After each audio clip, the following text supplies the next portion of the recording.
You ever watch something that frustrates you so much you just need to rant about it? That's why I'm here. I'm Jade, and I watched Karate Kid and Cobra Kai and just had to make this video on them talking about them.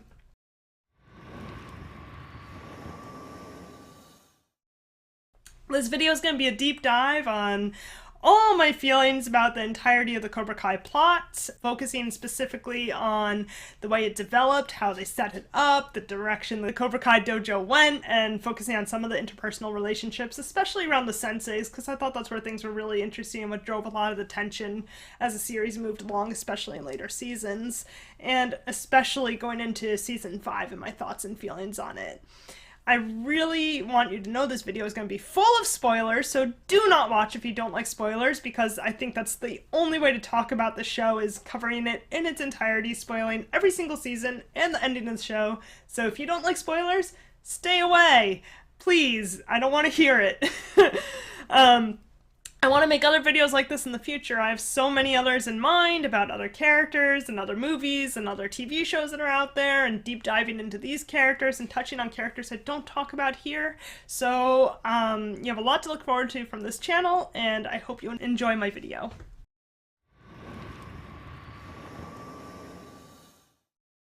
Cobra Kai is a really exceptional piece of art. While some shows and movies out there just simply pay homage to or are letter to former content that's come before them, I really feel like Cobra Kai is a full ballad to the first 3 Karate Kid movies. It really shows its love for them, pays attention to them, references them in really good ways, and I was really excited to see how it really exemplified what Karate Kid was and how it wanted to follow that story up. I saw references in Cobra Kai that were very overt and on the nose. And if you were familiar with Karate Kid 1, you'd of course recognize the Halloween costume that Johnny Lawrence used in the Halloween dance is now being worn by Miguel Diaz, his star pupil, at a Halloween dance, and really catches LaRusso's eye and makes him freak out, realizing that Cobra Kai is this force that is back again. And so the power of that reference, seeing it again, seeing it replayed, it's kind of like being in a time loop and just understanding that this is back and Cobra Kai is back and Daniel's afraid and Johnny Lawrence is there guiding the whole thing. I really thought that that was an interesting reference. I liked seeing it come back. Another one that was really fun, that was just words, was there's a scene in the original Karate Kid where Daniel LaRusso learns that Allie, who he has a crush on, just recently broke up with Johnny Lawrence, her boyfriend, and he stands there and asks, Weeks. 1 week, 5 weeks, how many weeks is weeks? And it's the same exact question that Hawk asks when he's trying to get back with his girlfriend Moon, and he's trying to figure out when she broke up with her girlfriend. Weeks?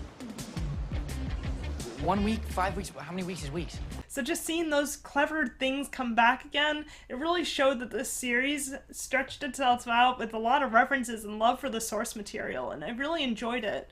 But then for those eagle-eyed viewers, there were small little references that you wouldn't normally get and enjoy, but I caught one that I really wanted to talk about because it made me laugh.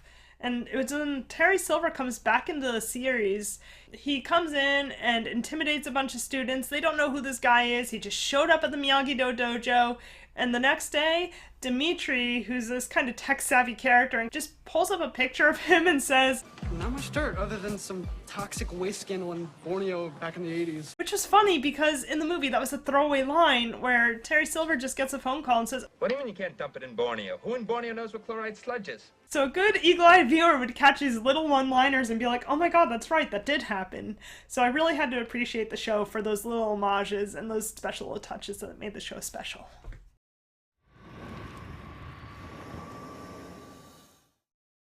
So Cobra Kai was the best part of Johnny Lawrence's life. He looks back on it so fondly, and this is what drives him to reopen the dojo, and he really wants to have that sense of power and belonging. He was the 2-time All-Valley champ back when he was in high school, and he really hasn't gone past those glory days. So for him, Cobra Kai is this sense of belonging. It's this sense of power and strength and ownership over something, and just the time where he felt most alive was when he was most successful, which was when he was in Cobra Kai. So he opens up this dojo, and that's what drives the entire plot of the show, because it contrasts with Daniel coming in and seeing Cobra Kai is the worst thing that's ever existed in the Valley. He looks at it and sees Kreese's toxic ideals. He looks at it and he sees that it was this place where it fostered bullies and aggression and this strike first, strike hard, no mercy kind of war mantra that he first sees when he steps in and he's standing in the dojo and he just sees Kreese saying it. And it just shocks him, and he's just kind of standing there like, oh my god, what is this place? And then on top of that, he ends up bullied by the key students there. And then he ends up bullied by one of their senseis when he comes back to the Valley. And he just really has to face Cobra Kai coming back. And it's that contrast between the characters which kicks off the plot and follows the series the entire way through, all the way up until the end. So my next section is going to be a more in-depth look at the plot and how it escalates and grows and evolves, but the whole show is founded on this misunderstanding between Johnny and Daniel, where they have this contrast, where they both feel something very differently towards this dojo, and they both want it to be something very different, and they both really care about it, but it's like Daniel cares about getting rid of it because he doesn't want the bullies and the toxicity, and he feels very strongly about that. Whereas Johnny Lawrence looks at it and sees a home and a place of belonging and a place where he can take kids who are like him, who are lonely and who are outcasted, and give them a home and give them strength and give them confidence. And that is what drove the entirety of the plot of Cobra Kai, starting in the beginning. And it's just so funny because while that's the centerpiece, it looks so silly later, given the direction the plot goes.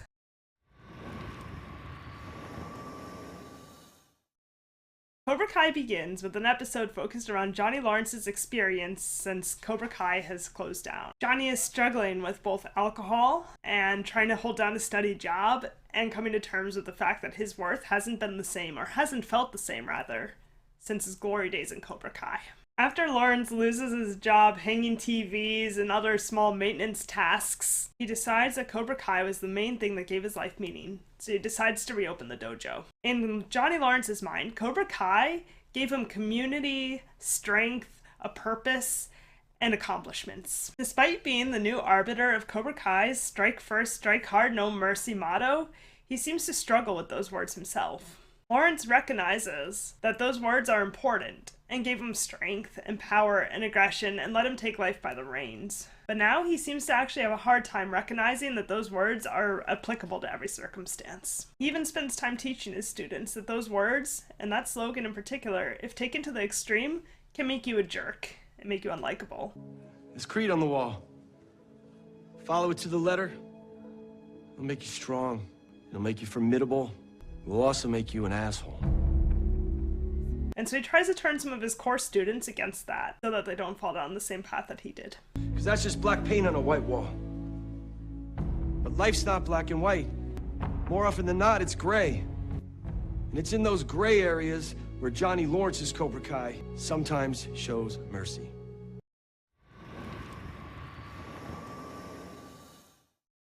Miguel Diaz, his first student and star pupil, ends up really applying the most nuance to those words of any other character in the series. The first time you see Miguel really apply that special meaning to strike first, strike hard, no mercy, is when he uses that to ask out his crush, Sam LaRusso. And while he's respectful of her initial rejection... Miguel, that's really sweet. I mean, I would like to. With everything that happened with Kyler, I'm kind of taking a break from dating right now. He does end up using those words... Never accept defeat. ...to once again approach her again and say... What if it's not a date? What if it's just two people hanging out at the same place, having fun, separately but together? Showing that he understands that those words can be applied to the world in a seize-the-day sort of way. By contrast, Daniel LaRusso sees Cobra Kai as a dangerous force. He's not around to see how Miguel and the other students are interpreting Cobra Kai's existence nowadays, and how they're applying the Cobra Kai mantra to improve their lives and make things more palatable, such as handling bullies, asking out crushes, and really taking life by the horns.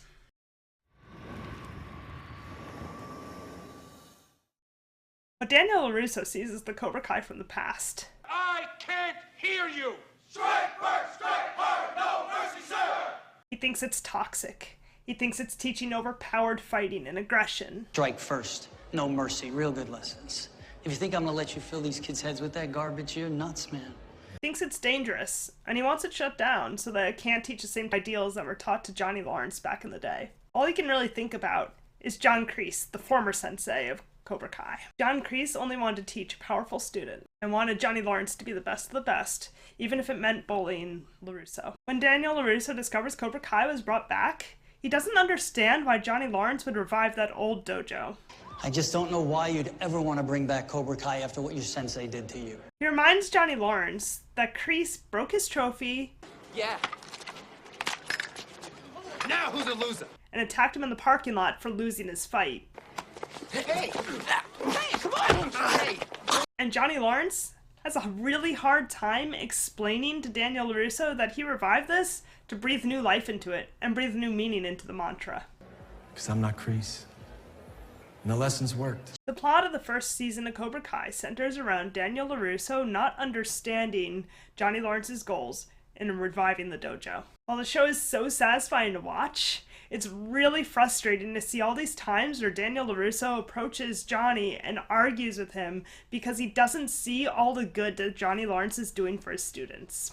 Daniel LaRusso isn't there to see all the nuance, and the times that Johnny Lawrence takes the time to explain to his students that if you do strike first, strike hard, and show no mercy, you can be a jerk, and you can be unlikable, and you can struggle with your life. So Daniel LaRusso's misunderstandings and biases are what drive the plot of the first season of Cobra Kai.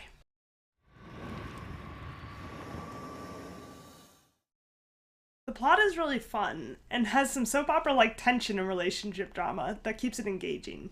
Throughout the first season, Miguel has a crush on Sam LaRusso, despite her being the daughter of Daniel LaRusso, Johnny Lawrence's worst enemy at this point. Top of that, Johnny Lawrence's estranged son, Robbie, also ends up becoming a student of LaRusso and learns Miyagi-Do karate instead of Cobra Kai. As the show progresses, Robbie even develops a crush on Sam, leading to a love triangle, where both Miguel and Robbie have a crush on Sam. Both of them are associated in some way with Johnny Lawrence, even though Robbie would rather deny that relationship. As the show becomes increasingly more chaotic, Daniel LaRusso's wife, Amanda LaRusso, calls out a lot of the ridiculousness, breaking the tension. I'm a little shaken up too, considering there's a Cape Fear level karate psycho terrorizing the neighborhood. You know, Johnny Lawrence is one thing, but Kreese, I think that guy's dangerous.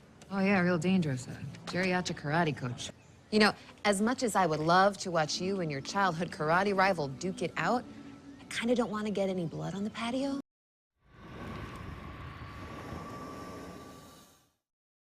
Former sensei John Kreese hears about the victory and comes back. Initially, this blindsides Johnny, and he's angry, and he challenges Kreese to fight. But after a brief discussion, they come to terms with it, and Johnny is left with a mix of emotions.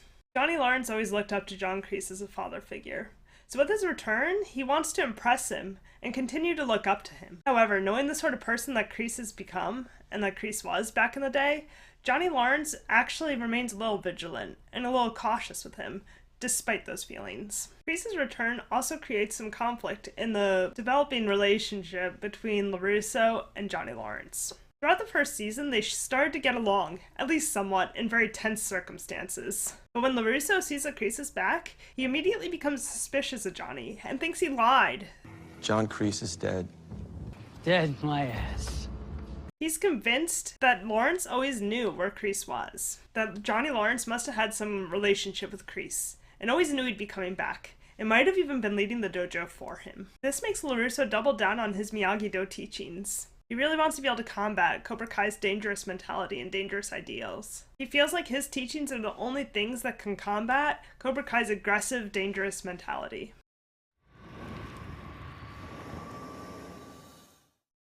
Throughout the second season of Cobra Kai, Kreese slowly usurps Johnny Lawrence, slowly stealing Cobra Kai away from him. This makes the misunderstandings in season 1 look like child's play. Now, instead of this misunderstanding that Cobra Kai is a dangerous force, there are fights in the high school, home break-ins, and the kids in Cobra Kai and Miyagi-Do just can't seem to see eye to eye, and the tension continues to mount throughout the season. With Cobra Kai under his complete control and Johnny Lawrence stepping away, Kreese recruits his old war buddy, Terry Silver. Originally, Terry Silver doesn't want to come back. He seems comfortable in his new life, and seems comfortable not having anything to do with Cobra Kai for the show's canonical 30 years since the Karate Kid movies.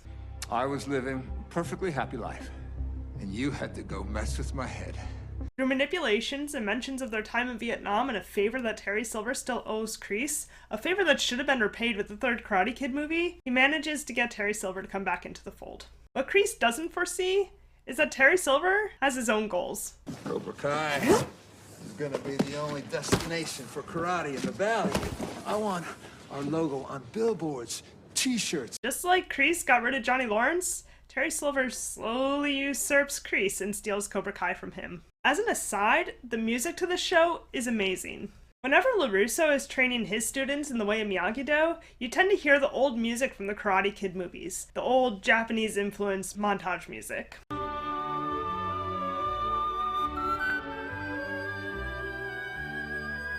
But because LaRusso is living up to a false ideal, that song tends to get interrupted whenever something happens, such as a student becoming uncertain in their abilities, or someone walking into the scene that was unexpected.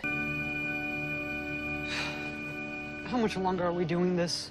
And it always seems to unbalance LaRusso and throw him off his game. Meanwhile, rock music seems to follow Johnny Lawrence around. He has a big focus on things being awesome, turning the dial up to 11.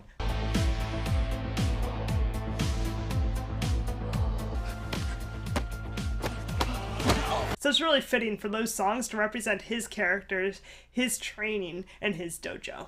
In a way, you could say Johnny Lawrence is true to himself, and it shows in the music choice. Meanwhile, John Kreese was the original founder of Cobra Kai. He invented the strike first, strike hard, no mercy motto. The show seems almost self-aware enough to recognize this to be like an Old West duel, because he seems to be followed around by this old Western movie twang. Cobra Kai is back where it belongs.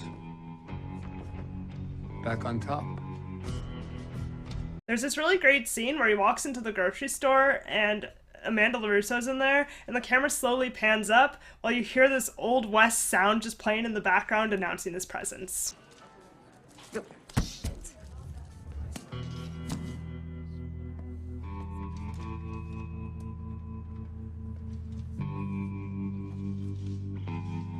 It almost reminds me of a quick draw, which seems almost in line with Cobra Kai's motto. It also makes sense for how he teaches Cobra Kai. He won't have anyone weak in the dojo.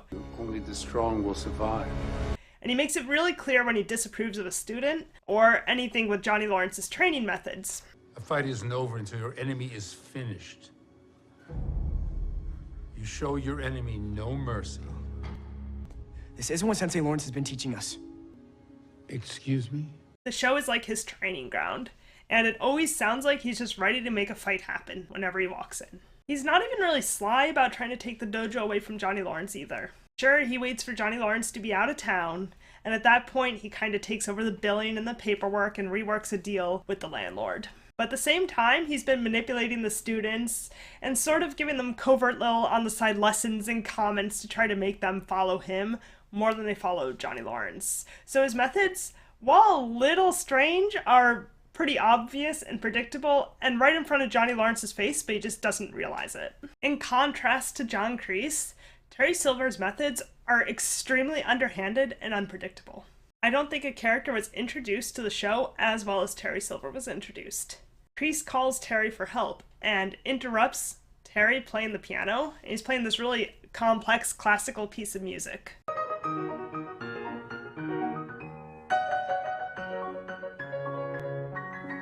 In the end of the season of them working together, Terry gets Kreese arrested, and that same song is playing.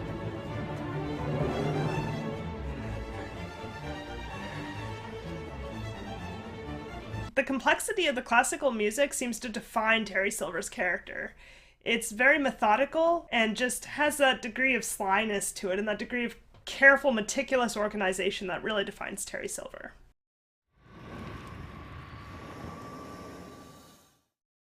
Fortunately, at the time that Terry Silver takes over the dojo, that's where things kind of start to fall apart, at least in my opinion. There are no more fights in the schools, there's no more home break-ins, the kids aren't really getting in crazy karate wars anymore, and things are basically calm at this point in the story. Terry Silver came in and started teaching the students that there's a time and place for the warring and the fighting.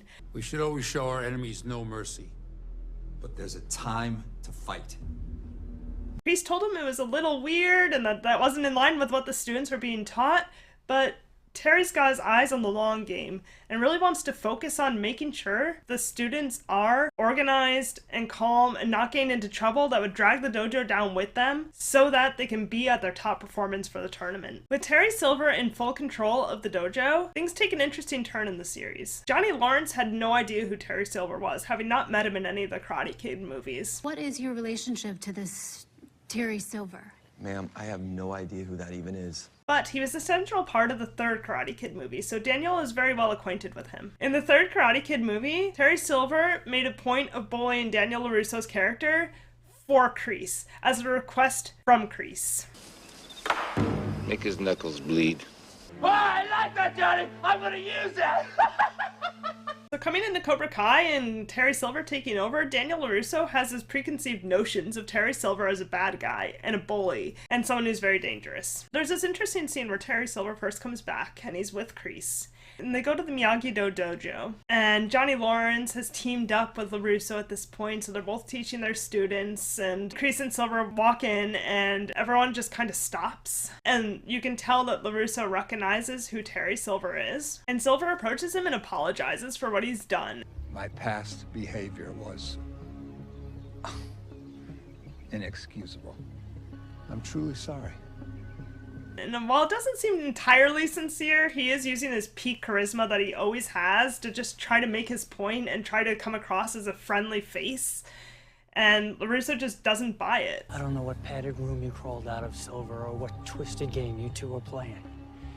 When Terry Silver leaves, he makes a comment about, like, bringing him down because he was so arrogant and just doesn't see that he's trying to make amends. Now, we get to work. So we can wipe them out with that arrogant little prick. And so it shows that these biases kind of go both ways, and both characters hate each other and aren't willing to make amends. And I'm going to get more into this later. But I hold that the main problem is that Terry Silver would have run his dojo pretty quietly if LaRusso had stayed out of his teachings after Kreese left. Terry's main goal was wanting to franchise Cobra Kai. And we're just as proud to announce we'll soon be opening Cobra Kai franchises throughout the entire valley. He wanted to make it a global phenomenon to really cement his legacy. His legacy is the most important thing to him throughout the show. And the reason his legacy matters so much to him is he's sick, he's terminal. You don't really find that out till later, but there's implications that he really cares about his youth. So it's really important to him to leave this world with a legacy. So because he needs to make Cobra Kai a global phenomenon, he needs to make this business reputable. He needs to show people the power of Cobra Kai. In doing so, he absolutely needs to take it away from Kreese. Kreese wouldn't let it expand like that. Kreese wouldn't give him the control he needs to make this dojo something important. He also needs to guarantee the victory of the All Valley tournament in order to really make sure that Cobra Kai is already a name in the valley so he can start taking over dojos, getting more students, and really just making Cobra Kai a household name. Around the time that Terry Silver expanded the Cobra Kai dojo, Daniel LaRusso made a point of making it clear that this was the moment they had to fight back because there'd be more bullies than ever before.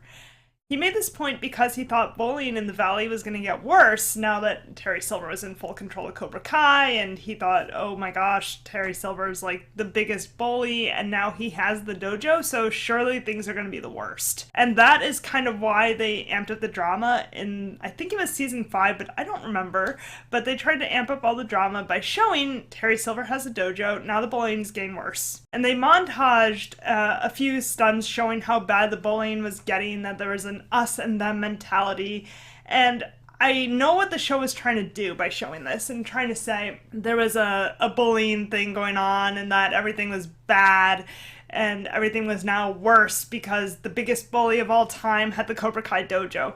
I understand that they were trying to make that point, but it kind of fell a little flat because the kids they showed doing the bullying were Kyler and I'm pretty sure also Kenny, and they were already in Cobra Kai because of Kreese, who fostered that mentality that led them to become bullies.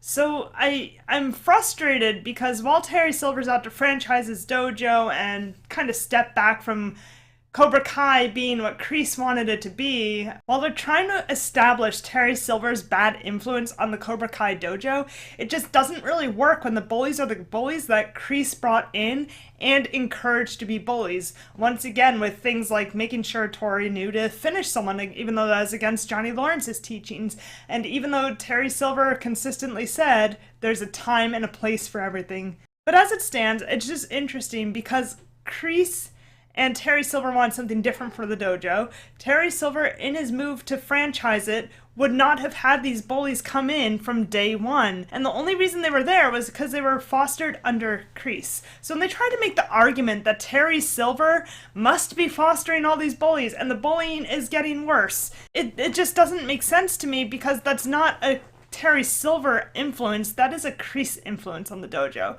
That is because Kreese brought these kids in and taught them this whole no mercy thing and didn't even have the nuance to teach sometimes there's mercy, or sometimes you shouldn't fight right now, or sometimes it's best to hold off and wait for the tournament. So I just thought it was really interesting that the show showed Terry Silver expanding his dojo and then they made a point of saying they're bullies, and it just doesn't make sense.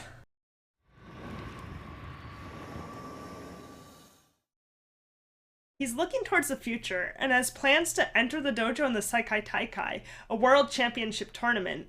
So to him, the All Valley is small potatoes. All these actions take place in his goal to move Cobra Kai to being the national or international phenomenon he wants it to be. As part of achieving this goal, he gets Kreese thrown out of Cobra Kai by framing an attack on Stingray on Kreese. Originally, I think he was planning to target Johnny Lawrence because he had him come out to a dojo, had Kreese there, encouraged Kreese to fight Lawrence, and Kreese refused. What happened to No Mercy?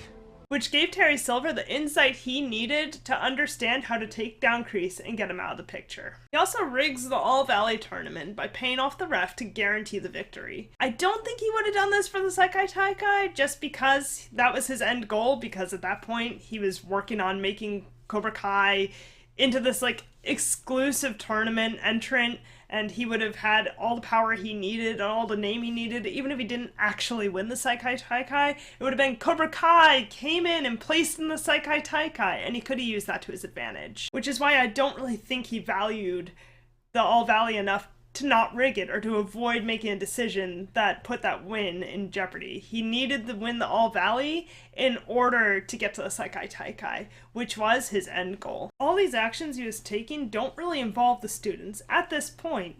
So Daniel LaRusso getting involved time and time again and trying to shut down Cobra Kai was just this perpetual thorn in his side. The students were calm, the fighting had stopped, and yet the conflict became conflict between Daniel LaRusso and Terry Silver, going at it again and again and again. Terry Silver, being wealthy and well-connected, was able to shut down a lot of LaRusso's actions. He was able to issue a threat and follow through on it by burning down Mike Barnes' furniture business when Daniel LaRusso wouldn't back down. Only one of his students, Tori Nichols, knows that he rigged the All Valley tournament. It's important to her because her goal was always to win something. She wanted to be on top. It always meant something to her, so to learn that her victory was a sham didn't sit right with her, and she confronted Silver about it. You'll just pay to make me champion again.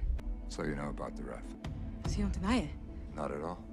He didn't deny it, and she stayed in line to try to help Kreese, who was in jail, and she tried to help Kreese because she wanted his support when he got out, and she always felt like he was a better sensei than Silver. She always trusted him a little more. Near the end of the season, her rebellion gets a little out of hand and becomes a little too much for Silver to handle. So his co-sensei, Kim Da-eun, stepped in to shut down her complaints. She made Tori punch a stone dummy very much like the wood dummy you saw in Karate Kid 3, despite knowing that this could break Tori's hand. Terry sat by in silent support, complicit with the action, but he didn't speak and didn't administer that lesson himself. What stood out to me was the sheer brutality of this punishment. It didn't seem necessary, and seemed like it was just an unnecessary callback to Karate Kid 3. It was meant to show that Terry Silver was evil, unscrupulous, and really determined and set in his ways to commit these actions and wanted nothing more than to achieve his goal no matter who he hurt. Considering his goal to protect Cobra Kai's reputation and lead towards Cobra Kai becoming a franchisable business, though,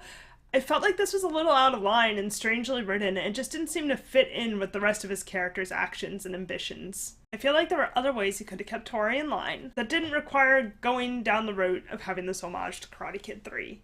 So I feel like the writing of his character got a little weird at that point. It just didn't seem to fit with what they were setting up. There were a few things I really appreciated, but I felt like they were underused potential. Security cameras throughout the dojo served as a sort of Chekhov's gun. You saw them in almost every episode. There were callbacks to them, references to them, and mentions of the fact that they existed. There were multiple occasions where Terry Silver would be surveying the footage or watching the cameras or spying on his dojo through the camera, even seeing Johnny Lawrence show up at one of the dojos on a security camera, and then calling the dojo to get Johnny Lawrence's attention. While I thought this was really powerful, and you knew it would come back later to haunt Silver, I didn't necessarily like how they handled it, but I'll get into that later. Another element that stood out to me was Chosen, a ko-sensei at Miyagi-Do, was teaching the students this game called Protect the Egg. They had to do this strategy to protect an egg, a physical chicken egg, from being broken by Chosen.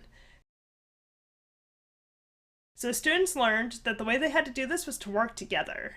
So you could see them setting up a plot where they wanted the kids to work together to showcase the friendship and the bonds they were forming. And you knew this would be used to contrast with Cobra Kai's mentality and how those students all got along, to show that there was a difference in the Cobra Kai students and the Miyagi-Do students. And they were setting this up and working really hard on it, but then I took issue with that later, even though I liked the setup and I liked the direction they were going. These things seemed like missed potential, and I wish they could have executed on it better, but I love the concepts.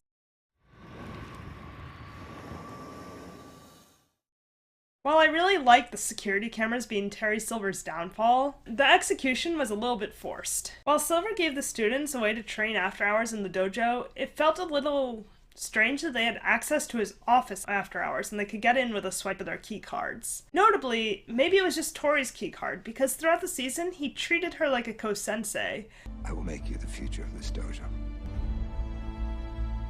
But even then, there was no line to explain why her keycard in particular was a special one to get into Terry Silver's office. Maybe there was a cut scene, deleted scene, I'm not really sure, but it felt strange that they could access his private quarters, his office, after hours. See, the season ends because students break into Cobra Kai, they get access to security camera footage, they download the footage, and then they upload it to Cobra Kai's YouTube, showing the Cobra Kai students something nefarious Silver has done, just to undermine the trust in him. They succeed, the cops get called, Terry Silver gets arrested, and the season ends. While in theory this is a really effective end to the season, because it employs the use of the security cameras, it had a few downfalls. For one, the Miyagi-Do students had to get access to Terry Silver's office in the dojo after hours. While the students did have key cards to let them into the dojo, it seemed a little strange that they could access Silver's private quarters after hours. I could understand how technically savvy characters like Dimitri and Hawk would know how to hack into the security camera footage and download it for use, but it seemed a little generous that they could also upload it to Cobra Kai's YouTube. It seems strange to me that they had the login on their personal computer, or at least knew how to get into it, had the username and password to get into the account to upload the video. More interestingly, when Silver did attack Stingray earlier on in the series to frame Kreese, that footage was deleted, because Silver knew it would be incriminating. While Tori accusing him of rigging the All Valley was a little less incriminating and a little less destructive for him, it seemed strange that he would let that footage stay on the security cameras and let that be accessible and not having deleted it before. Sure, it seemed like he thought he had Tori in his back pocket and kind of had her under his thumb for the whole season, so he wasn't really that suspicious of her and didn't think she'd be a problem, but it seems strange to me that he kept incriminating footage of admitting that he rigged the tournament to her, but also deleted the video that incriminated him for what he had done to Stingray. So he knew one was wrong. He actually knew both were wrong, but he only really deleted and covered his tracks in one case, which seemed a little weird to me as well, because Silver throughout the show was very concerned with his reputation. So the fact that at that point he just stopped being concerned with his reputation seems strange, and the fact that there was anything incriminating on those cameras didn't really fit right. I think the better move would have been showing Tori having to break her hand against the stone dummy, because at least in that case, it had just happened earlier that day, so it would have made a lot more sense and been something he might not have gotten around to deleting yet, whereas a conversation with Tori was months ago.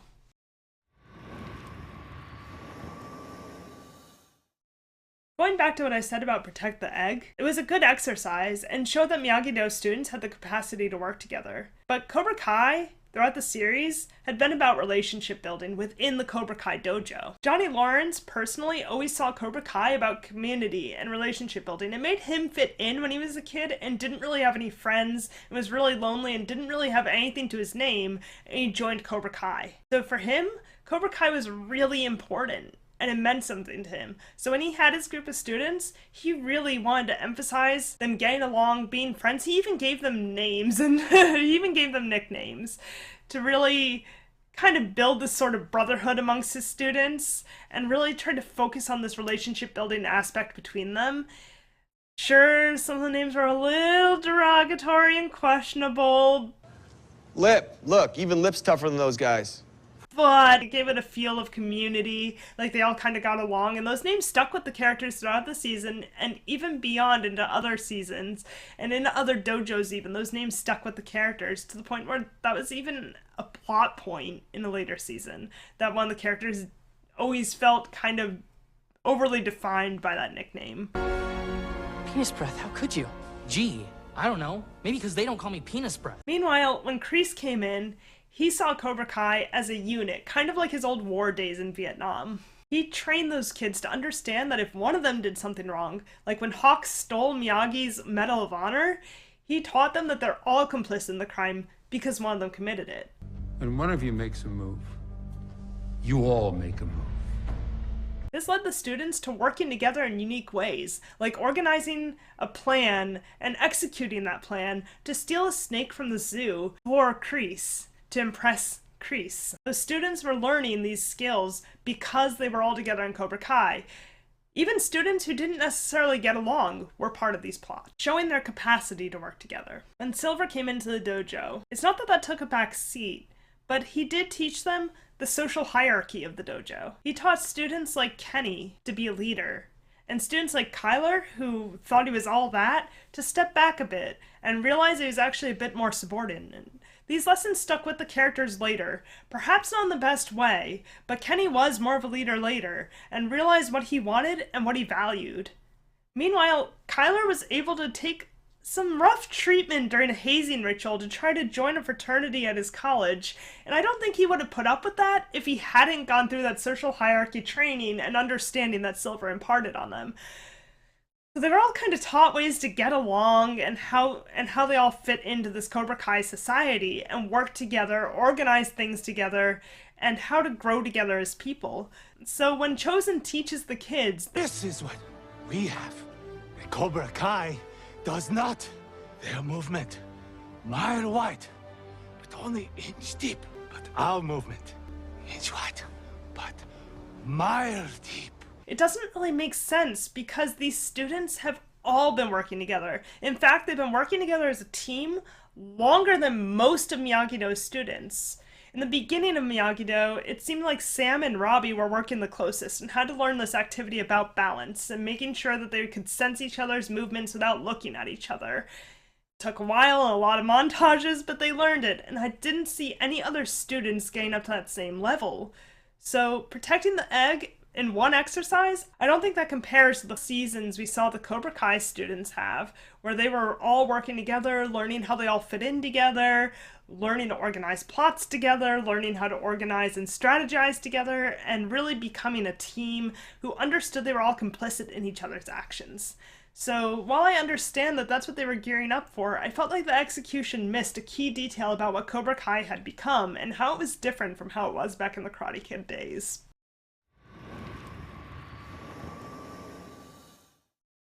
There's an interesting oversight in Cobra Kai. Maybe not an oversight, but I thought it was strange in retrospect. Both Johnny and Kreese get their backstories explained to add a little more depth to their characters and make them easier to understand and make it easier to see that their roots were being misunderstood, struggling, and really having the worst brought out in them by other people or by their environment. And so you can understand the decisions they made, and you can kind of feel bad for them, and you can kind of understand their struggles, but also you can hold their feet to the fire and understand where they really went wrong and understand where they crossed their lines. Because of this theme, the show has a lot of focus on mistakes and the mistakes that define a character's past. For instance, you can see Johnny Lawrence have to grapple with the fact that he was a bully and bothered Daniel as a kid, which is part of why Daniel LaRusso sees Cobra Kai as an evil force. You also see Kreese trying to grapple with the fact that he was not the best sensei. There are plenty of times throughout the show where he offers Johnny Lawrence a second chance, but Johnny Lawrence continually rejects it because he's trying to make Cobra Kai something different than Kreese's Cobra Kai. I want Cobra Kai to be better.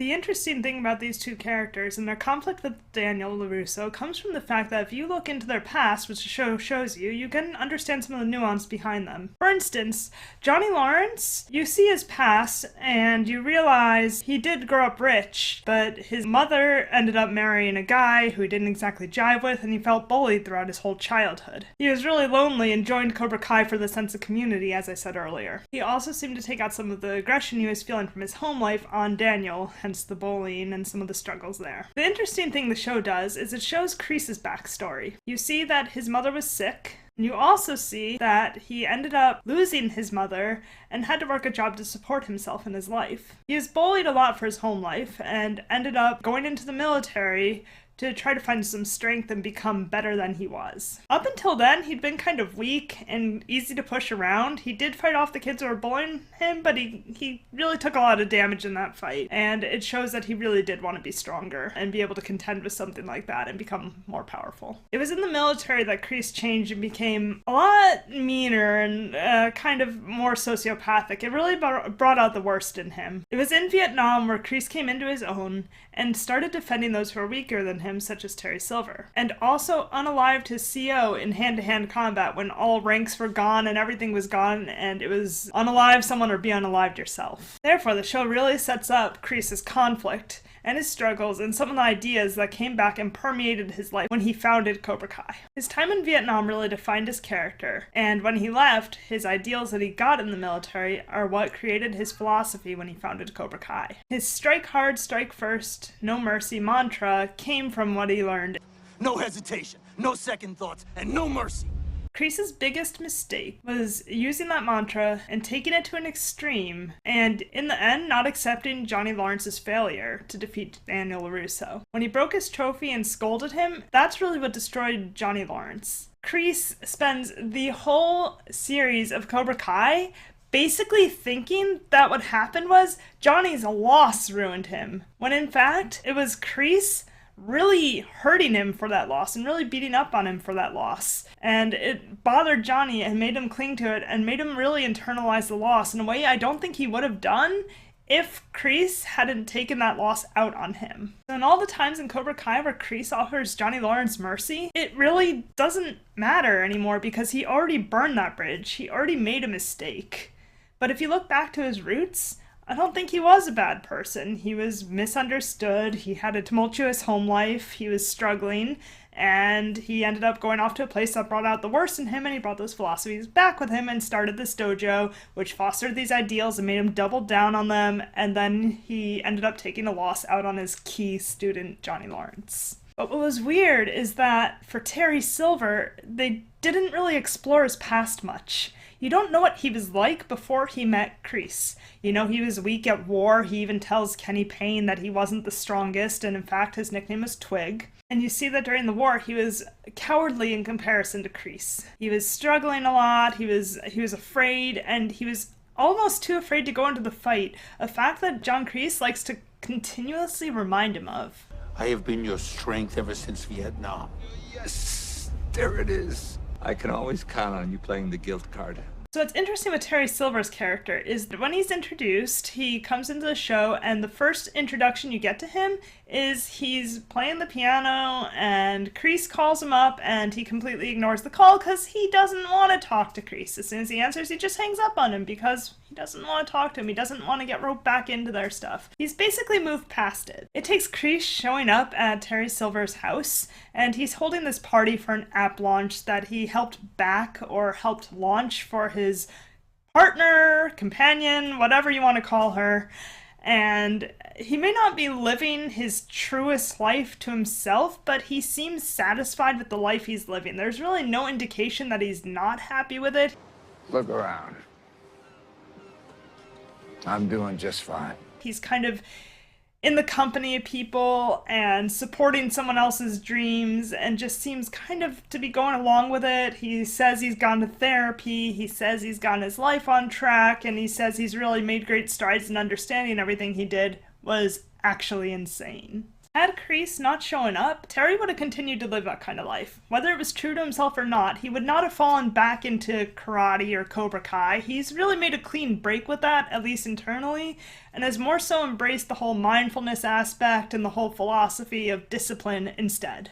All the flashbacks you see of Terry Silver's character from before the third movie are scenes where he's with Kreese during Vietnam or after the war when they're training in Korea or any other time that they're together or that they started Cobra Kai together, and that's all you see of him. You don't know what his life is like before Kreese started holding it over his head that he saved him back in Vietnam. But what's interesting is you do know that it seems like he tried to step back from Cobra Kai here and there sometime during that phase. It wasn't like he wanted a clean break, and it wasn't like he didn't want to support Kreese, but he really didn't go all in the same way that Kreese did. He does say that he didn't go all the way in because he had to inherit his father's business, and that was expected of him, but it's an interesting choice because he chose that business over Cobra Kai. He did say he'd still help pay rent, and he'll still help pay for it, and he'll still help when he can, how he can. But it's like, he's not saying, I don't want to take over my dad's business, I wish I could do Cobra Kai instead. He's basically saying, I have to do this, and I'll still help you, but that's where my involvement ends. But what's interesting to me is that while they were away from the United States, when they were training in South Korea, you see that he is dressed like the businessman he's meant to be. It's not like he's treating this trip to South Korea as a time to dress down and be casual and relax and then turning to Kreese and saying, you know, I don't want to take my dad's business. I want to do Cobra Kai. He's not saying that. He just seems like he's accepted that this is the way his life is going, and he's not really against it. He's dressed business casual. He's straight up telling Kreese he's going to take over his dad's business, but he'll still help support his dream. Follow your lead, Johnny. Need help? I'll be here for you. He really doesn't seem all too eager to just throw away everything to join Cobra Kai and to help with Cobra Kai, even though he's the co-founder. So Kreese always seemed a little more passionate about it than Terry Silver did. So I think because of this read on Terry Silver's character, where his character was distanced from it, then got pulled back in, I think in the third movie they even do make a point of saying it's because he owes Kreese. I owe you, man. You don't owe me anything. Oh, bullshit. I don't owe you anything? What about Vietnam, huh? How many times did you save my ass? But then by the time you get to the plot of Cobra Kai, he's not as willing to help him, and he thinks that the whole thing's insane, and even at the suggestion that they can go back and get revenge on Daniel LaRusso, and they can win back Johnny Lawrence, and they can really make Cobra Kai a thing, he doesn't really seem interested at all. He's kind of checked out, and he says, no. You see him struggling with his PTSD when his chef makes him food. You see him struggling with his past and trying to figure out who he is. You see him struggling throughout the show with his legacy and that the fact that he doesn't feel like he's leaving anything behind. You see him struggling with the fact that Kreese manipulates him and constantly holds this over his head that he saved him in Nam, so he has to help him now. And it becomes very hard to watch in a way because you just see Silver as this highly manipulated character who in the end ends up just lashing out and taking back. But what's really cool to me is that you get elements of who he is, and there's a scene that I really like where he comes back into Cobra Kai and he tells Kreese he came back because he wanted to make Cobra Kai great.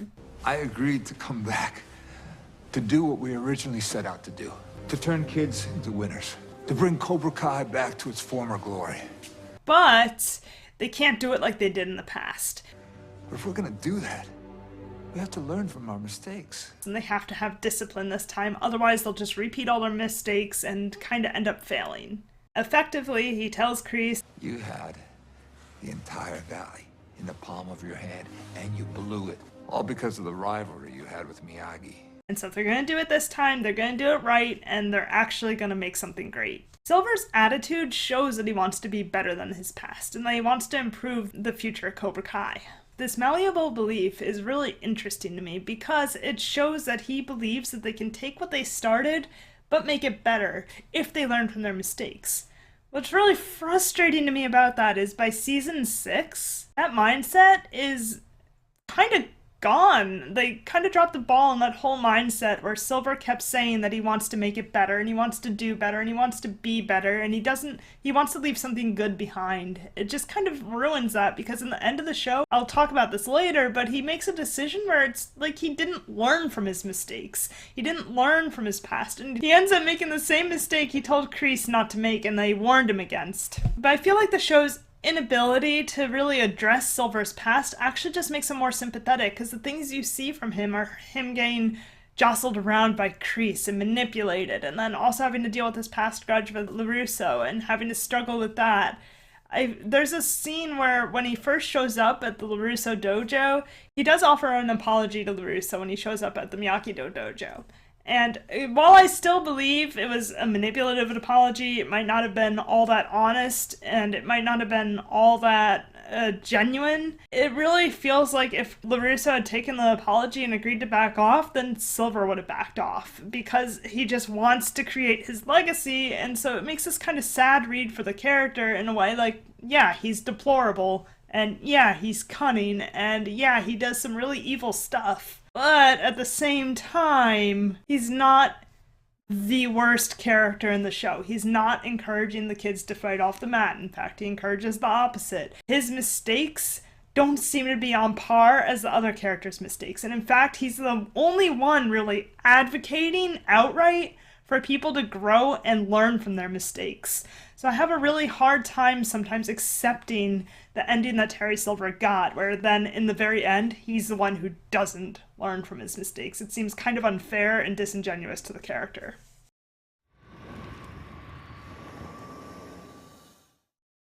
At the end of the season, Silver's arrested for starting the fire that ruined Mike Barnes' business, and also for his assault on Stingray. His arrest is understandable, but frustrating to me, because he just led the dojo, stayed out of trouble, let Daniel LaRusso get himself worked up, let the students all understand how to work together, and really kept things focused to drama within his dojo, and then a personal drama amongst the adult cast that really stemmed from these preconceived notions of each other. When he's arrested in the end for having attacked Stingray, it was okay, but I felt frustrated because none of these things would happen with Tori and the students coming in and barging Cobra Kai and doing all these actions if the adults had kind of stayed out of Terry Silver's business. I'm giving you the opportunity right now to stand down. No retaliation, no repercussions. All you have to do is stay out of my way. Granted, yes, he needed punishment for what happened to Stingray back at the dojo, for the attack he committed on him, and then framed Kreese for, but the rest of the season just seemed like it was a strange departure from what Cobra Kai had set up initially. The Cobra Kai under Kreese seemed a lot more dangerous and a lot scarier. Finish him.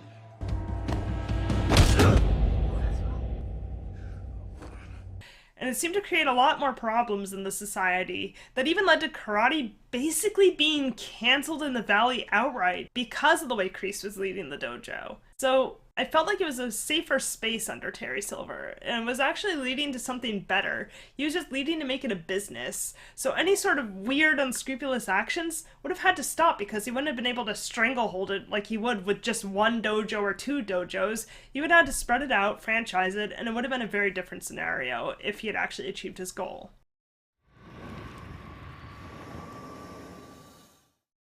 Really looked like it could have been the end of Cobra Kai, and it would have been a satisfying end. Kreese died in jail, while a really fitting, sad song played, and I actually thought the show was pretty bold to do that to Kreese. Terry Silver got arrested, which looked like it would be the end of Cobra Kai, and the students had largely worked out their interpersonal relationships, and everyone was taking a breath of fresh air. Things came to a standstill. until Kreese actually wasn't unalived in jail after all. The show did set up the fact that he swiped an ID badge so he could get out, and it set up a whole concept of Kreese wanting all the red jello so he could make it look like he'd been attacked and was really gone, but it just, it was so, but it was so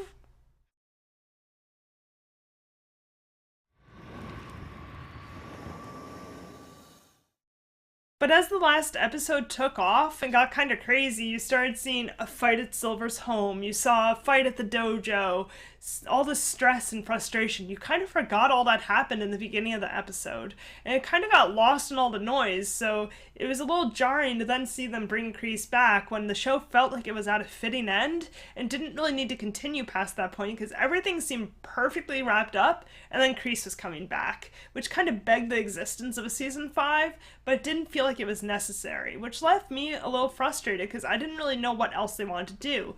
Sure, there was a strand of the Saikai Taikai, but that also seemed forgotten in all the noise and the chaos in the last 2 episodes, so it just seemed like it was gearing up to end, only to continue for one more season. And that season was the one I really wanted to make this video for.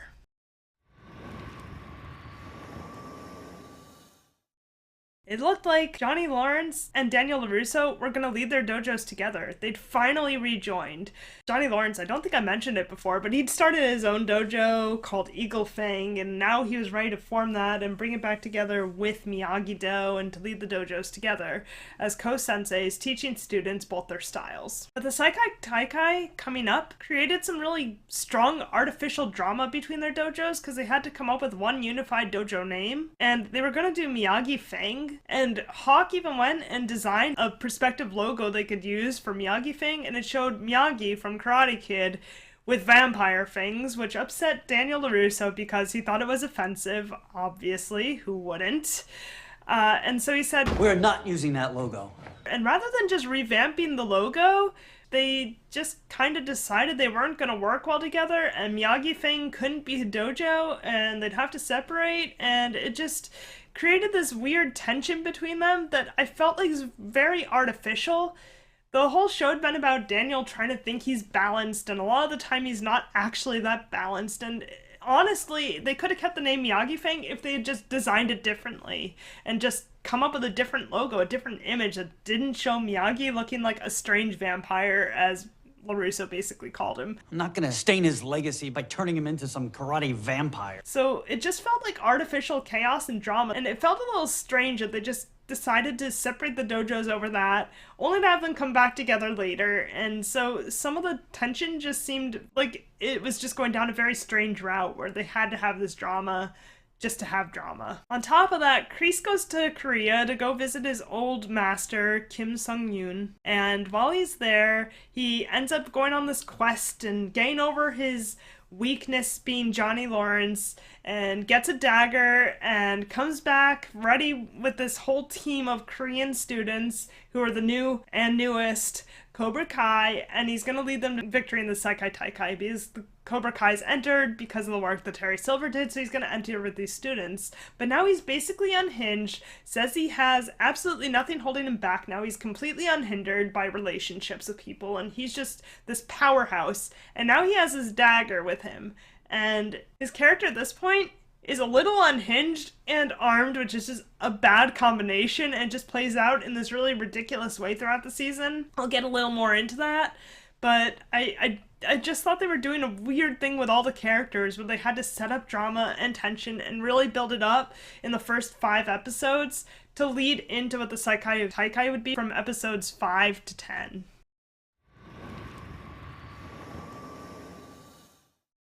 When they eventually get to the Saikai Taikai, Daniel LaRusso gets kidnapped under the guise of trying to learn more about Miyagi and trying to learn more about this news story he'd heard about Miyagi, maybe stealing pearls, maybe getting in a fight, maybe having a false passport, visa, his name's not the same as it was, and he's trying to track down all these secrets about Miyagi. And then he gets to Spain where they're holding the Saikai Taikai, and he gets sent on a wild goose chase to go learn more, and he ends up getting kidnapped and held in this dog crate by these villains, and when he gets back to the dojo, he's missed like the whole first day of matches and hasn't seen any of his students fight. And he blames Kreese. He thinks Kreese set this up because of a weird comment that Kreese made. Later to find out that actually Terry Silver's back and he's in the spa with them, and he notices that Kreese is upset that he's back and makes a comment that he should go to the spa and relax. You look a little tense, John. You should book yourself in here. My treat. Silver's motive at this point is his legacy, but his other motive at this point is just to get revenge, to humiliate Kreese and LaRusso and Lawrence, who caused him this huge loss in the last season, and is setting up the drama again between the senseis, and it's flowing down and affecting the students. And the whole season, the whole Seikai Taikai just looks like it's going to be a really intense tournament. And actually, this is the first time in the show I didn't really know how things were going to turn out, or where they were going to go, or who was going to win. So I thought that was really compelling and really well done. It set up a lot of questions for me, like maybe Cobra Kai would win because the show was called Cobra Kai, so maybe that dojo had to win so Cobra Kai would stay around forever, and maybe Miyagi-Do would have to fight it back, or maybe they would split up into Johnny Lawrence's and LaRusso's dojos would have to separate again. I really wasn't sure what direction it was going to take. On top of that, there was this completely undefeated group called the Iron Dragons, and now Terry Silver was backing them and bankrolling them and their Sensei Wolf. So the whole plot was getting really hectic and really interesting, and I was just really excited and invested at this point in the story.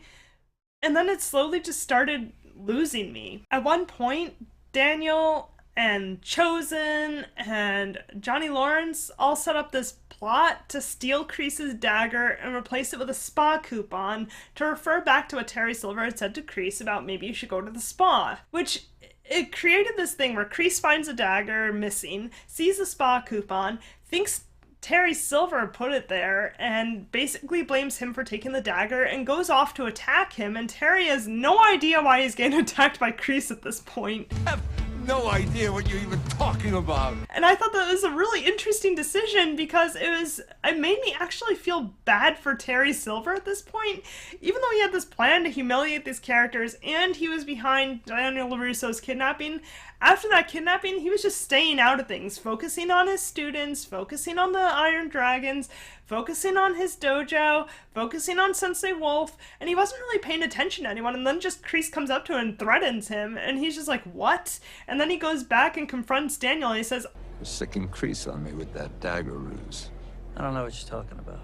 And it was really strange because I felt bad for Silver, at least a little bit, for him losing the dojo, because it felt a little unfounded, and it felt like he got a comeuppance that wasn't necessarily earned. It was for what he did to Stingray, but it wasn't for how he was leading the dojo, in the same way that Kreese deserved to lose Cobra Kai. So it was really frustrating to me that now you have Kreese trying to attack Silver, thinking he left that coupon for him, thinking that he stole from him, and then you have, oddly, Daniel LaRusso setting that whole thing up. And what really got me about that scene is the whole time Daniel LaRusso has been grappling with the fact that Miyagi wasn't a good guy, that there was this drama about him, that he might have attacked someone, that he might have unalived someone in the Seikai Taikai, that he was not necessarily this golden person. And that was really unbalancing Daniel, and he really wanted to hold on to this idolization he had of Miyagi. And then he'd still be okay with kind of going up and setting Terry Silver up for taking this dagger. And I didn't understand why his character would do that. It felt like a 180 for Daniel's character because it just didn't feel right. A lot of Daniel's character, he even had the line earlier in the series where he told Robbie, never put passion in front of principle, because even if you win, you lose. If you're putting passion above principle, you're doing the wrong thing. You're not fighting right. So in this case, when he does something as deceptive as setting Terry up for something, getting Kreese to want to attack Terry for something, it just felt like he was ignoring his own mantras, his own lessons, when he still hadn't really come to terms with the fact that Miyagi wasn't a perfect person. He was unbalanced because of it. He was thinking about it a lot. He was really hurt by it and struggling with it because he hadn't come to terms with it. So for Daniel LaRusso to do something underhanded just didn't seem right to me. It felt really wrong and uncomfortable. And I felt really sympathetic towards Terry Silver's character at this point, and felt frustrated by the fact that he was kind of caught in the middle here when he wasn't instigating the drama anymore.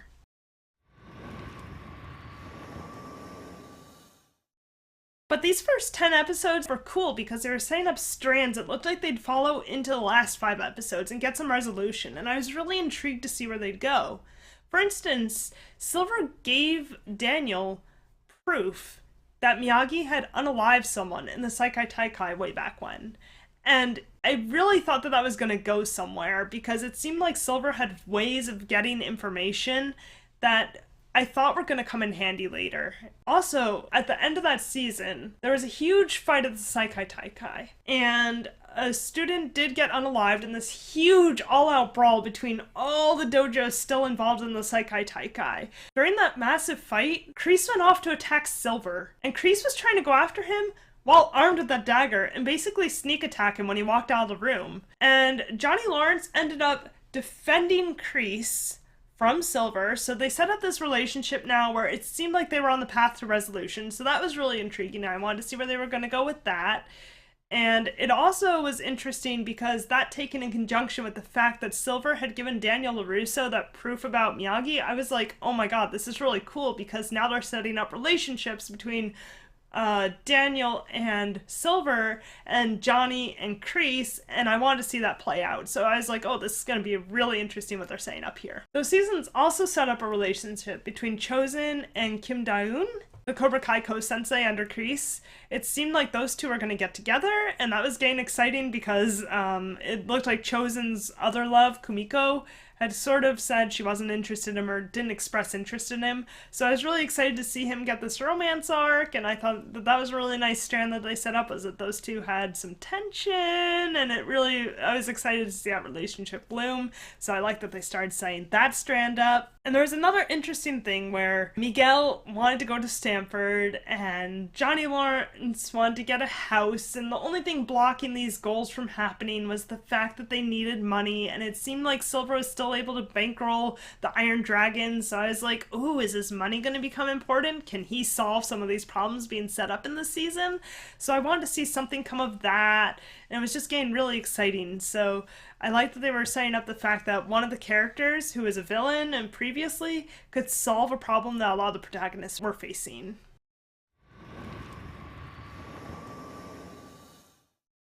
So because of those things, I had some predictions going into the last 5 episodes, and I'll kind of get into my predictions, what happened, how I felt about what happened, / what I would change about what happened. So my predictions were that Kwan's unaliving at the Seikai Taikai would start to lead to Kreese having a redemption arc. It would sort of affect him very deeply, and that act would basically make Kreese think that he has to do something better, that he has to better himself, and so he'd work towards something where he becomes a better person because that happened to Kwan, and that was his student, and it was his hand-picked student. I also knew that the Seikai Taikai would probably be canceled, and I really expected to stay canceled because I thought that there was no way this tournament would recover from that in this day and age in the modern era. I guessed from previous things that Silver was sick, or at least somehow concerned with his mortality. There was an episode where he did comment that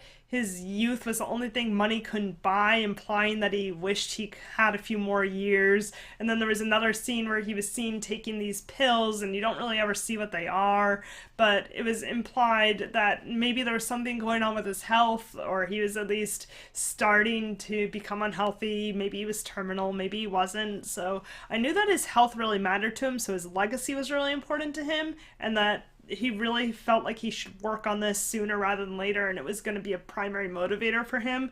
So coming into the last 5 episodes, what I expected was that he might use his money to form some sort of legacy for himself. He might erect a scholarship in his name or something and have that be his redemption arc, where he'd have the scholarship and his name on something forever, and that'd be enough for him to kind of move past this revenge arc into something more positive and give him a path forward in the same way that Kreese had one. I also figured his first payout from that legacy, from that scholarship, would be to Miguel to help him get into Stanford, since that was a big plot point that he really wanted to go to Stanford. It was deferred and also didn't have the money for it, so community college would have to be his route forward. So I really thought Silver was going to help with that. Or if not, it would be something that could help Tori or Robbie get ahead in life, since their whole thing was they didn't really have any prospects, any jobs, any way of moving forward. So maybe if it wasn't a scholarship, it would be some sort of trust or another type of monetary assistance for these characters.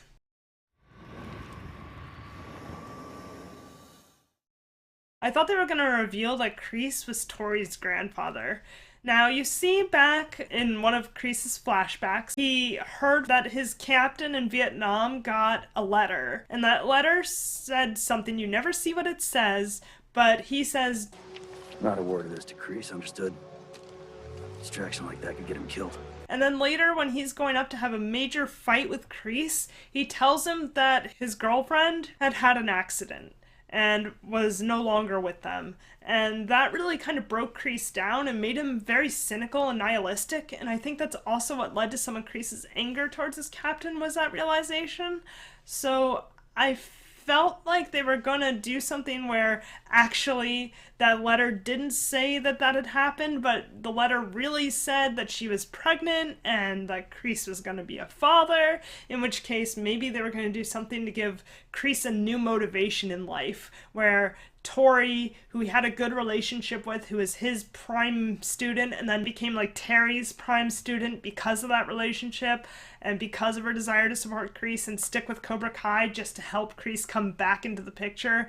I really felt like her being his granddaughter would have been a really interesting plot point and humanized Kreese a bit more, given a motivation that would have been more applicable. So after all this karate stuff, he'd have a reason to stay around the valley and someone to get along with and care about. So I was excited to see something like that, just something to give a little more characterization to Kreese and give him some motivation outside of his whole warrior mentality and his whole I'm no longer a warrior ideas that he was starting to flit with around the beginning of the season. I knew that Chosen was gonna get with Kim Da-eun because I figured that they were setting up a good romance for them, so I was excited to see this blossom throughout the season, and I really wanted to see what they were gonna do with that relationship arc and see how they were gonna evolve that.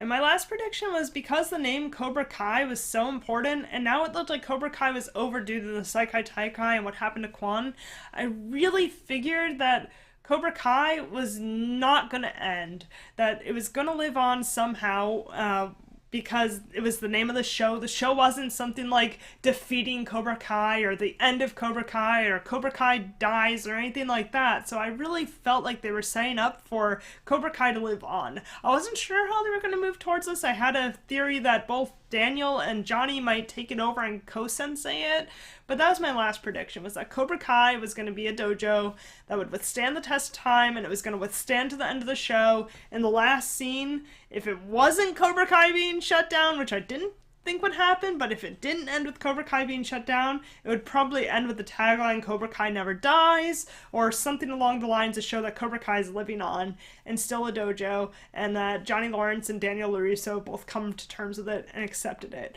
As in, I figured the last 5 episodes would have Daniel and Johnny starting to come to terms with each other, come to terms with Cobra Kai, gain over their preconceived biases. I figured Daniel might accept that Miyagi wasn't a perfect person, and that maybe because Miyagi had a little darkness in him, Daniel could accept that everyone has a little flaw, maybe even his own mentality has a bit of a flaw to it, and that Cobra Kai isn't all bad, just like Miyagi-Do isn't all good, that there's differences there, and that would be something that the characters have to come to accept and live with and grow with, and that it would be this valuable experience for them.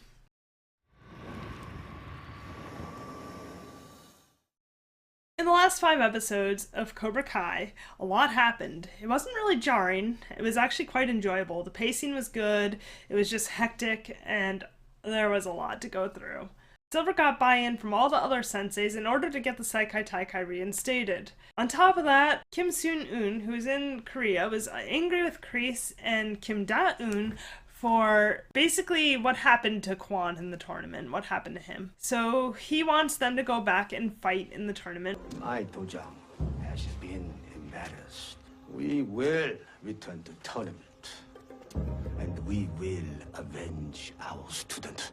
Which was kind of weird because originally when Silver failed and all those Korean students came back to Korea, Kim Soon-yoon was like, I don't want you guys going back and you're not fighting the Seikai Taikai because you disgraced me. So I'm not sure why this disgraceful behavior finally let them actually go back and fight in the Seikai Taikai again.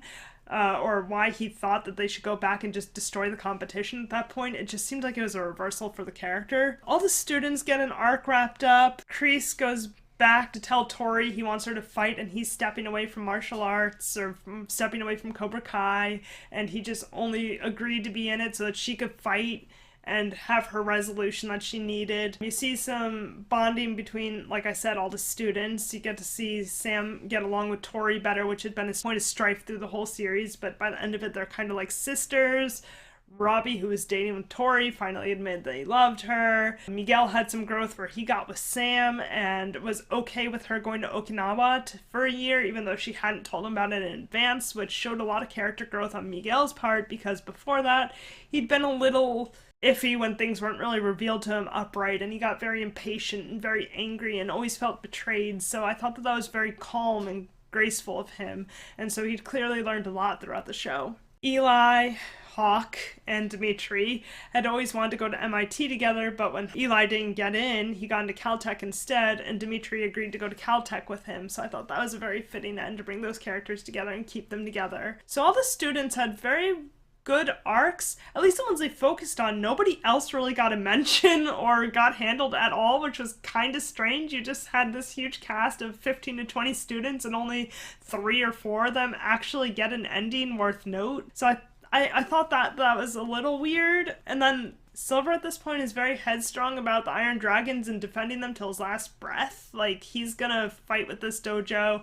You do learn that he's terminal, and so he's kind of putting all his eggs in this basket of winning the Seikai Taikai with the Iron Dragons and teaming up with Sensei Wolf, and is very complicit in him hurting one of his students to make him perform at his best, which I have a lot of thoughts on that, and I can get into those a little later, but I thought it was very strange just how Silver was willing to put all his eggs in one basket when it always seemed like he was playing 3D chess with everyone. He always seemed to have a plan, and he always seemed to drop a plan at the drop of a hat whenever he needed to get his way. So he'd been playing second fiddle to Kreese throughout I think season 3, just to try to get Cobra Kai from him and wrest it from him so he could have it for himself, and he was an opportunist waiting for his moment, and before that it wasn't even on his radar, and then he finally decided he wanted it so he could wait until he could take it. And then when he led the dojo, he led it all the way up until it failed and he got kicked out of it, and then he sided with the Iron Dragons. It never really felt like he would just side with one thing till his dying breath. So his desire to fight with them, even when it looked like they were on the losing path, didn't sit well with me, but I have a lot to say on that later. I'm going to get into a section on what I believe they could have improved. So I just wanted to call that out here. But that was also his undoing, which was very strange to me. Because Kreese makes up with Johnny Lawrence, they hug it out, they agree that Johnny Lawrence always saw Kreese as a father figure, and Kreese mishandled Johnny and always actually cared about him, so he's back to caring about him, even though only 10 episodes ago. But all you really are is just the enemy.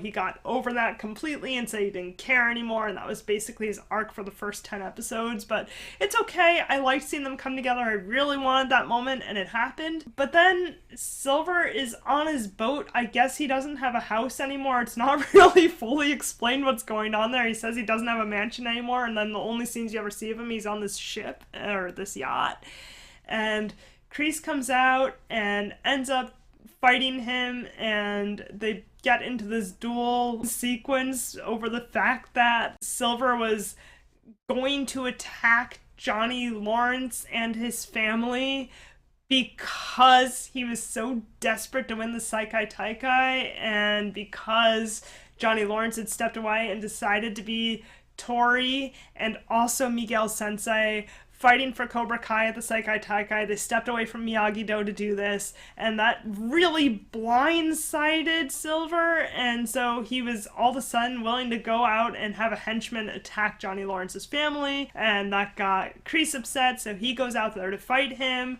and they're very evenly matched again, and it ends up with the ship exploding and no one ever mentions it.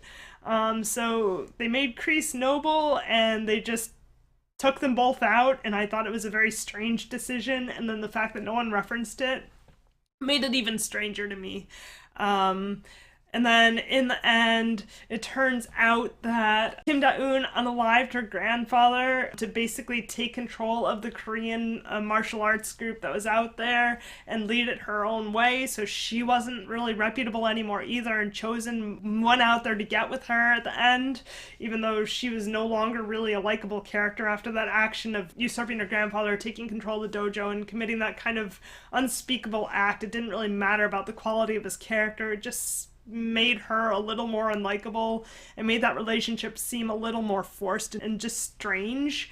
And then Daniel LaRusso got Johnny Lawrence the Cobra Kai dojo that Lawrence had founded in the original and came to terms with it and gave him this dojo so that he could go back to being the proprietary owner of Cobra Kai, which is also nice because that was Daniel showing his acknowledgement of Cobra Kai and accepting Cobra Kai, and it really showed that growth in his character. And the final thing is you get the explanation about Miyagi and that whole question of what he had done if he'd attacked that person, if he unalived someone. And it turned out that Miyagi had this necklace that he left Japan with that had fallen in the wrong hands, and he basically attacked someone to get it back or stole it back in a crazy robbery scheme. And so his character was actually reputable because the pearl necklace came from his father, giving it to him in case he fell in hard times when he came to the States.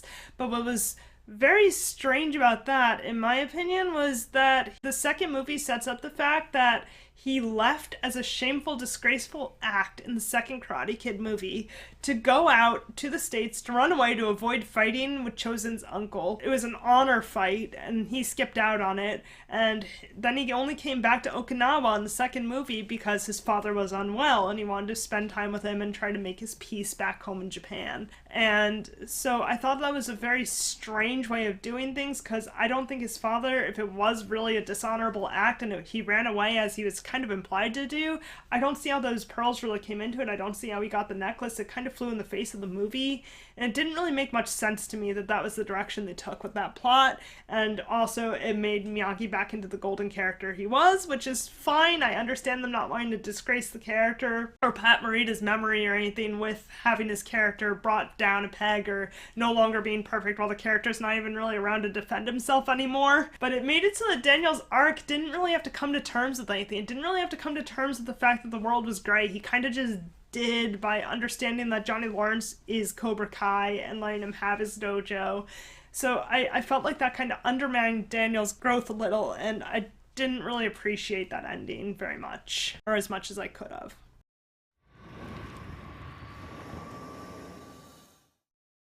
So there's kind of a lot I would have done differently with these last 5 episodes, and not just to make them meet my predictions. I do think the show set up some things well and set up some new direction that I hadn't predicted, but I really liked. I liked that Silver got the Seikai Taikai reinstated. I thought that that was cool because it showed that his mind was still on his legacy.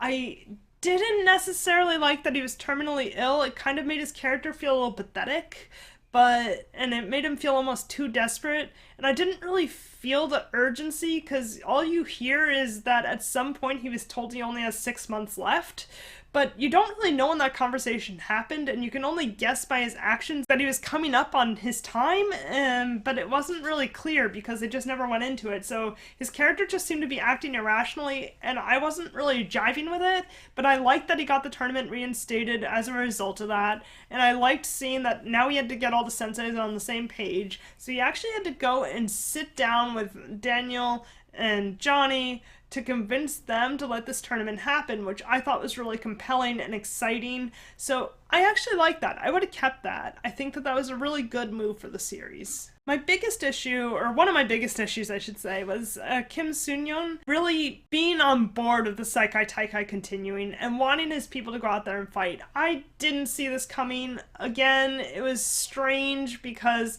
he was against them going out and fighting in the tournament in the first place after Silver disgraced the dojo name. The time has come to spread your teachings to the rest of the world. No. So I thought it was very strange when he's just like, yeah, take them out there, fight, let them do whatever they want. And he really just wanted to push that hard. And so that's why Kreese actually left in the first place and said he wanted nothing more to do with this whole dojo, this Cobra Kai thing. And he left it to Kim Da-yoon. And I kind of understand that, but then she was faced with this difficult decision. What I would have preferred is him saying, okay, if you want to do something, you need to take control and you need to find your path and you need to do whatever. And I wish that they could have just left. I want them both to leave to kind of find their new path. I would have preferred if Kreese had to go discover new students, a new style of karate, maybe go out in search of maybe something else to give his life meaning. Maybe he is done with karate. I don't care, but I kind of wanted him to feel liberated from this. But I wanted Kreese to come with Kim Da-yoon back to America, back to watch the end of the Seikai Taikai, to kind of make their peace with things. That way, Kreese could still have his mended relationship with Johnny Lawrence, and Kim Da-yoon could get together with Chosen, and they could build that relationship over the course of the last 5 episodes. And I thought that that would have been a really compelling direction, because it would have brought them both to America, both where they needed to be for the series to continue in that direction. I really liked that in what we got, the fact that Miyagi-Do ended up just not fighting till the end of the tournament. Sam LaRusso decided not to fight Zara. And I thought that that was really compelling, and I was intrigued by that decision. And I did like that that meant Johnny Lawrence stepped back over to Cobra Kai with Tori Nichols and Miguel. So I would have definitely kept that, but I think they missed out on huge potential from Terry Silver's character at this point in the story. Originally, in the last 5 episodes, it was supposed to be that Miyagi-Do had to fight the Iron Dragons, and Axel, who is like the returning, defending champion of the Seikai Taikai, who is on the Iron Dragons team, he played dirty and injured Robbie so that he'd win the fight. And so Sam LaRusso decided she didn't want to fight Zara, and she made her peace with that, and her father finally accepted that. I think that was a good decision on their part. I thought that was clever, and I liked that that opened the door for Johnny Lawrence to reopen Cobra Kai. It came full circle. He was the first sensei of Cobra Kai in the Cobra Kai series, and now he owns it again, and his star and his first pupil is up there with Tori Nichols, who was just this pupil who was trained under all 3 of these senseis. So I really liked that, but what it really missed out on was, at that point, Terry Silver realized that his chances of winning this were more slim. He was starting to see that there were chances that his control was slipping, and still he sunk with that sinking ship, which I thought was so strange because he always has a backup plan. So what I would have changed is having him have a little more introspection during this and starting to see the direction things are going, and instead of holding on so tightly to this last gambit, to sort of try to figure out what he can do and what he can fix and what he can improve. So when Axel and the Iron Dragons fights Miguel, Sensei Wolf encourages him to fight dirty against Miguel. His spine has been injured once before. If targeted correctly, it can be broken. Try to injure him to try to win the fight. And Axel turns around and says, I can beat him, Sensei. I don't... What was that? At this point, it rivaled another moment in the series perfectly. At the All Valley, Kreese and Silver were standing there as the senseis for Tori, and Tori had to fight Sam LaRusso, and Silver encouraged Tori to try to win the fight in a dirty way. She comes in like that again. Give her a shot to the other eye. She can't see, she can't fight. The ref's not going to call the match on a technicality because it was the finals for the All Valley, and secretly he'd rigged the match so that it would win in Cobra Kai's favor. But he just encouraged that. And Tori seemed really against the idea of fighting dirty at that point because she was going through this major character arc, wanting to be a better person and win her own way so that she could be proud of this victory, because this victory meant so much to her. Again, she really wanted to win winning would show that she was the best at something for once instead of having all the struggles she's always had in her life. So this was hugely important to her, and Silver was encouraging her to fight dirty in season 3. At which point, Kreese said, Let her do what she wants. You come this far. This is your fight now. So whatever happens, it's up to you. So to me, this moment with Axel and Miguel, where Sensei Wolf tells Axel to fight dirty, that could have been this really powerful moment for Silver, where he could have stopped this and said, no, let him do it. Let him fight how he wants to do it. He could have had this flashback to that moment with Tori, and then he could have also thought back to all the actions he'd had throughout the series to give him some growth. When he's first introduced in Cobra Kai, he was backing this mindfulness app to give these students across the country meditative tips, staying balanced, staying calm. When Kreese had first approached him, he said he didn't want to join Cobra Kai. He said it was insane what he had done back when he was fighting for Cobra Kai. I spent months terrorizing a teenager over a high school karate tournament. It sounds insane just talking about it. He was totally against it. He ended up encouraging Tori to fight dirty and didn't really think anything of it at the time, but this is his moment to really reconsider that. He could have thought about that moment and also how he'd rigged the match, and also as students actually surprised him, blindsided him even. When they learned that he'd rigged the match, they just all rejected him, and they didn't see him as a powerful authority figure anymore, and he seemed genuinely shocked at that moment. So that could have been another thing that flashed through his mind, just everything he had done. And then how he'd hurt Tori, like having her fight that dummy, and how it would have paralleled nicely with Karate Kid 3 when LaRusso had to fight a wooden one, and he could have realized that everything he'd done was as insane as he thought it was, and why he never wanted to come back. And he's a better person than this because he'd been working through all his stuff. He even has this scene in like the beginning when Kreese approaches him and he admits he was on drugs and he was doing XYZ, and he just... Back in the 80s, I was so hopped up on cocaine, revenge.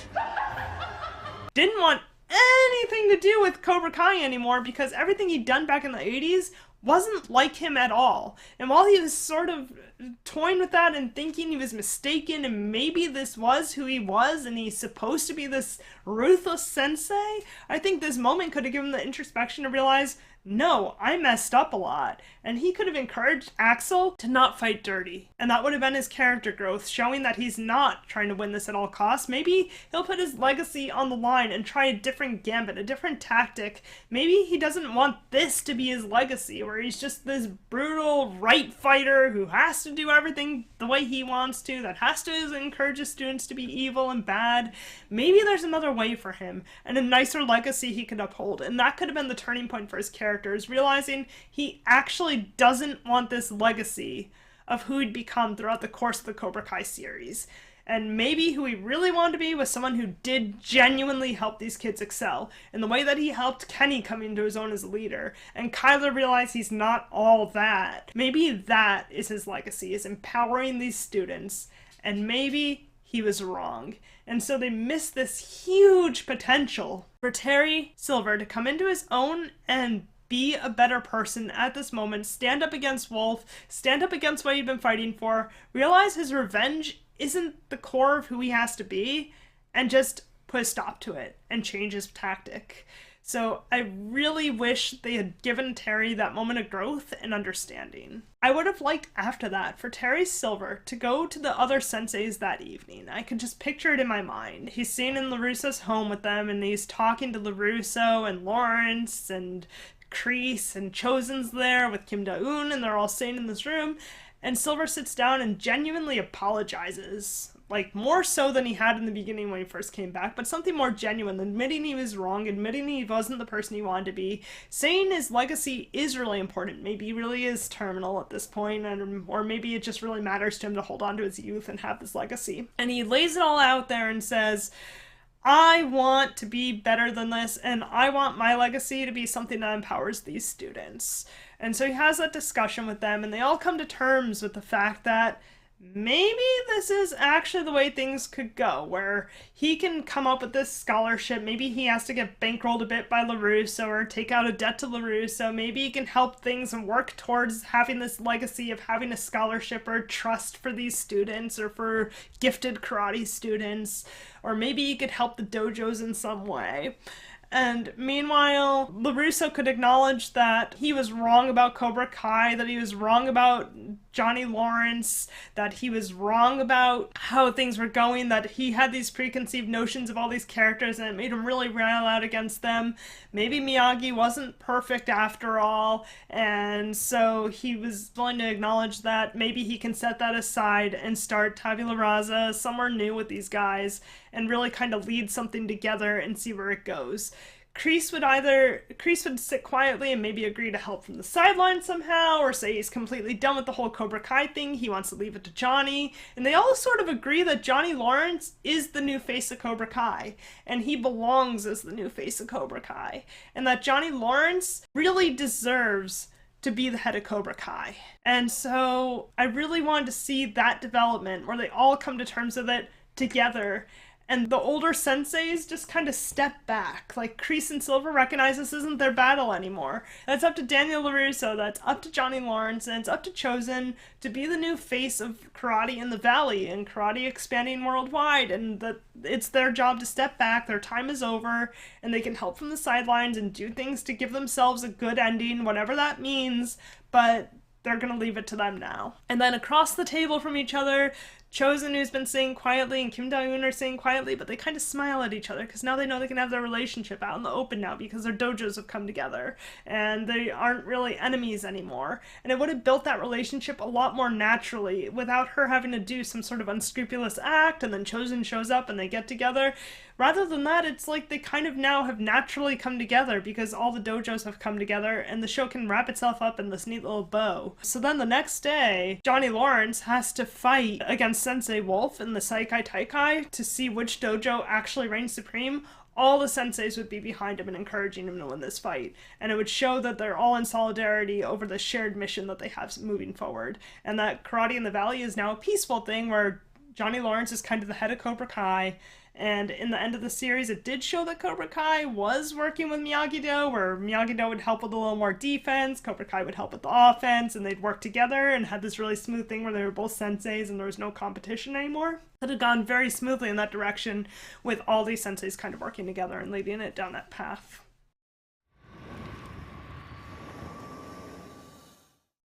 So in my ideal world, the series would have ended in the way with Cobra Kai in the Valley, and maybe it would have ended with Johnny Lawrence leading the class, and LaRusso standing there, and all the senseis are kind of together, and LaRusso says, showing his full acceptance, the last line of the series could have been LaRusso saying, Cobra Kai never dies, and coming to terms with the fact that Cobra Kai's in the Valley, it's here to stay, and he no longer has a problem with it, and he's come to terms with it, and really, it would have been awesome because Daniel's whole thing throughout the series was recognizing that if the roots are strong, it doesn't matter, which is the lesson he learned in the third movie. That if someone's roots are strong, they'll come to the right path, they'll take the right path, and realizing that Johnny Lawrence, his roots are strong. He really believes in Cobra Kai, but in doing something new with it and making it his own. And so he's okay with Cobra Kai existing now. So him having the last line, Cobra Kai never dies, would have been more powerful than him just saying it privately to Johnny Lawrence when he gives him the dojo, or saying it privately to Terry Silver in the last 5 episodes to basically be like, no, I'm cool with this.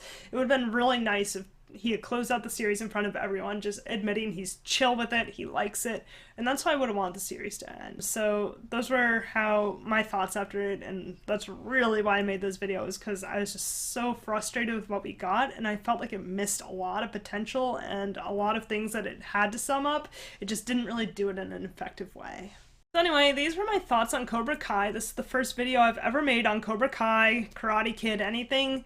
I have other ideas for other videos, maybe deep dives on other characters, maybe analyzing each movie, things I thought were cool, maybe ranking some characters and what I like the most about them and trying to compare them to each other, talking about different interpersonal relationships. I have a lot to say about those. So if you want to see any more of that, let me know, because I'd be excited to continue talking about Cobra Kai, Karate Kid, and anything else. I'm also thinking of doing videos like these for any other TV shows or movies that really grind my gears and leave me with something to say, so keep an eye out for that as well. And as always, let me know if there's anything else that interests you, and I'd be happy to make a video on it.